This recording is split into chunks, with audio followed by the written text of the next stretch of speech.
Mahal naming Panginoon, Hari sa lahat ng hari, Ama naming mapagmahal, patawarin niyo po kami sa mga kasalanang aming nagawa, sa aming pagkukulang at mga di magagandang gawain.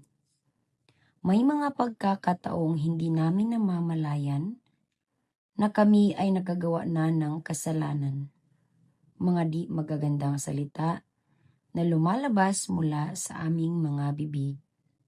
Humingi po kami ng kapatawaran sa lahat ng mga ito. Lubos kaming nagpapasalamat sa pagkakataon na ito, kung saan tayo'y pinagkakalooban ng pagkakataon na ipagdiwang ang kahalagahan ng wika. Ipinagmamalaki namin ito bilang bahagi ng aming pagkatao. Tanda ng aming pagkakakilanlan bilang mga Pilipino. Aming Panginoon, hinihiling namin ang iyong patnubay at pagpapala sa lahat ng mga gawain at pagsusumikap na aming gagawin sa pagdiriwang ng buwan ng wika.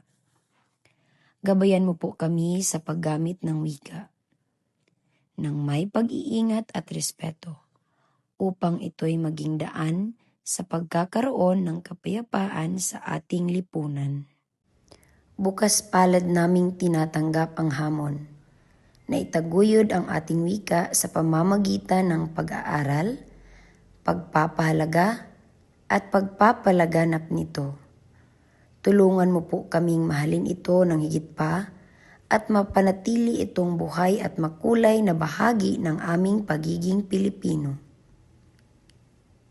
Nagpapasalamat kami sa mga guro, magulang, at lahat ng mga nagtuturo ng wika sa kanilang pagsusumikap na ituro sa amin ang tamang paggamit nito. Naway bigyan mo po sila ng lakas upang patuloy na maging inspirasyon sa aming paglalakbay tungo sa mas malalim na pag-unawa sa kahalagahan ng wika. Naway ang pagdiriwang na ito ay maging pagkakataon na magsilbing simula ng mas matinding pagmamahal sa ating wika. Maging daan sana ito ng pagkakaisa at pagkakaunawaan ng bawat isa. Lubos kaming nagtitiwala sa iyong pagmamahal at pagpapala. Sa ngalan ng Ama, Anak, at Espiritu Santo. Amen.